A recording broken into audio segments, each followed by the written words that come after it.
What's going on, guys? It's Adonis. I'm back for another spoiler video on Dragon Ball Super. This has to do with the newly released episode 123 spoilers. I'm low-key hot right now, like low-key. It low-key pissed me off. Now, if you guys are fans of Dragon Ball Super, make sure you hit that subscribe button and you have notifications turned on so you don't miss any future content. Now, before we get into it, huge shout out to all the Patreon supporters. I appreciate you guys so much. There's a lot of new stuff coming at the beginning of the new year, so stay tuned to that. If you haven't checked out the site, head over there, see what tiers popping for you.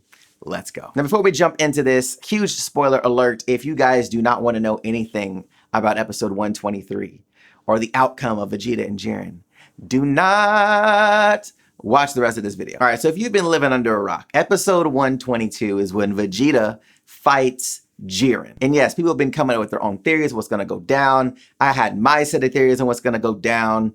Everybody was like, okay, Vegeta gets his time to shine. He's gonna put in that work. We saw the preview, like, damn, like this dude's delivering blows. He's actually keeping up with Jiren. What's going down? Well, let me read what actually goes down. And episode 123's title, and I'll read it again because I did this in a previous video, but I'll read it here. Full body, spirit, and power unleashed, Goku and Vegeta. So it says, Goku is finally at full power. He transforms into Super Saiyan Blue. Now, what does that mean? Which probably what it sounds like is he has fully recovered his stamina back. Don't ask me how in a matter of minutes does he recover his entire power back. I don't get it personally, but Dragon Ball. Now here's the part that things start to really get under my skin just a little bit. Vegeta loses to Jiren without even being able to put up a decent fight. And then Goku finally challenges Jiren for this final battle. He transforms into full power Super Saiyan Blue. So let's dissect the first half of that, because for me, I'm like, and I said this before in previous videos, I feel like the previews have been getting really good at directing us a certain direction, thinking an episode's gonna do something that it actually doesn't do. And they've been doing this quite a bit in the arc that we're in right now. So this doesn't necessarily surprise me. It just annoys me a little bit. And it has nothing to do with the fact that Vegeta loses. It's the fact that you paint this picture that he's gonna whoop some ass. In reality, he doesn't whoop any ass. So that's the part that's annoying. And I feel like I'm not a huge Vegeta fan. But what I cannot deny is he's the best developed character in the series, hands down. Number two, he's such a unique character and Goku deserves an actual rival. Like Vegeta in Dragon Ball Z never really became his rival. He just became a guy that was chasing Goku. In Dragon Ball Super, it seems like he's more of his rival, but it's like you're not even giving Goku the ability to see like, oh shit, he's actually done this. I should try to do that too, or I should try to surpass that power. Now, when I saw the preview for 122, it seemed like, oh shit, Vegeta is fighting him in Super Saiyan Blue, and he's actually holding his own against Jiren without Kaioken, which is crazy. Now, there's a lot of people saying that he's probably stronger than Goku in his blue form. I actually would agree with that. I think Vegeta is stronger than Goku in the blue form without Kaioken. I think with Kaioken, maybe there's something there. Maybe they're closer in power. Maybe Goku's still a little bit stronger. Not 100% sure, obviously, but in that preview, it showed him like landing blows on Jiren. So to read these things right now, I'm just kind of like, damn, like nothing happened. Like he couldn't even hold a candle to this dude. Like it's not surprising because you know how strong Jiren is, but at what they were kind of painting, it's like, I wanted him to put some points on the board. Like I really did. And again, I'm not trying to overhype Vegeta. Goku is my favorite character in all of fiction, but Vegeta, like he deserves it. Like he deserves a dope moment like that. So I feel like with Yuya Takahashi coming in to, you know, do the animation and illustration for the episode, I was like, yo, this has gotta be something fly for Vegeta. And for it to not be, I'm low-key disappointed, just low-key. Now the other side of this is full power Super Saiyan Blue. Now what does this mean? Does this mean that the entire time that he's been fighting Super Saiyan Blue, he wasn't full power? Or is it because he turned Super Saiyan Blue a few times before he fought Jiren, so he wasn't at full power? Or is it the completed Super Saiyan Blue that we saw in the manga? Now for those that don't read the manga, they actually achieved a form called completed Super Saiyan Blue, and this is something that Goku and Vegeta attained. Goku first when he fought Merge Zamasu after they defused.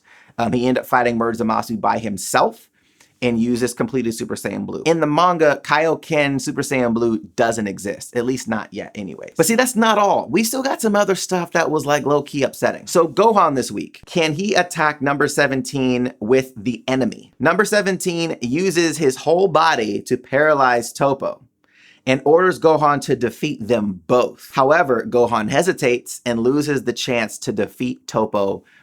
But, and this is the part that I'm a little annoyed at. Let me explain. So this entire time leading up to the Tournament of Power, Gohan has been on this redemption arc, losing his doubt, losing his fear of wanting to fight, or maybe not become the warrior that he's actually destined to become.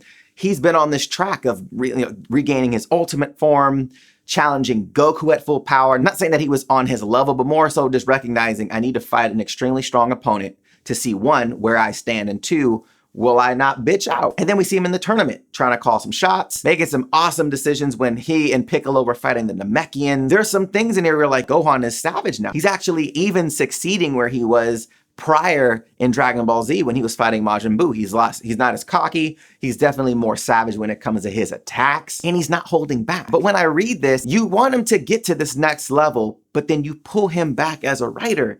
And like, I feel like it could go a couple of ways, right? They could say, well, he's been like this forever. You know, when you go back to him with Piccolo and Krillin when they're fighting Nappa, but it just really comes back to like who he's supposed to be now, and making these decisions that need to be made to have their universe survive. Like, look, is 17 the sacrifice that we need to make to eliminate Toppo, somebody that strong, off the stage?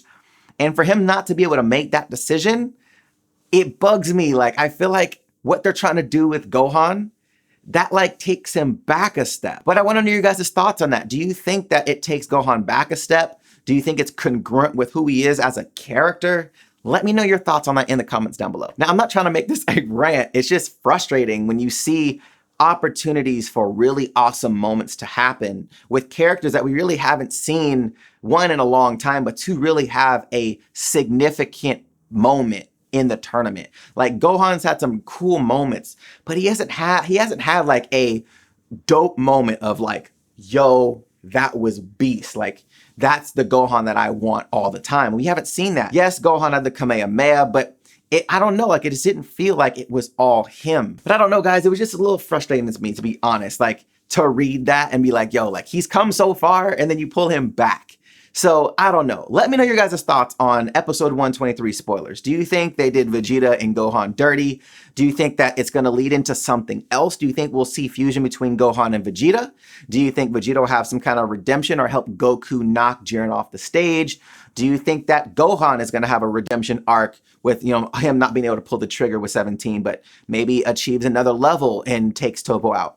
What is your guys' thoughts on this? Let me know in the comments down below. And also, if you guys aren't subscribed, make sure you guys are subscribed to the channel, have that notification bell turned on so you don't miss any future content. And also, if you haven't checked out the Patreon page, head over there, check out the tiers, see what giveaways you're interested in, your boy. But if you guys liked this video, hit that thumbs up button, show your boy some love. And if you want to check out my latest videos, the links will be right here to the side. All right, guys, till next time. See you later.